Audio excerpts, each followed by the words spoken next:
Hello, friends. This is Rebecca Suerdieck with your next installment of This Week in Williamsburg, brought to you by archivewilliamsburg.org and the Williamsburg Old Time Radio Hour. This week in 1906, a Colonial ball was held in honor of George Washington's birthday. Attendees arrived in 18th century style clothing and were entertained with live music and festivities. A pair of tickets sold for $1.50.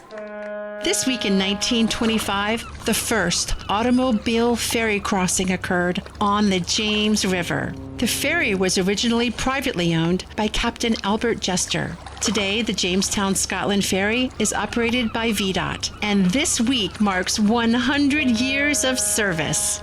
This Glance at the Past has been brought to you by archivewilliamsburg.org and the Williamsburg Old Time Radio Hour, where hometown history comes alive, online, on stage, and on the air. I'm Rebecca Suerdieck. Thanks for listening.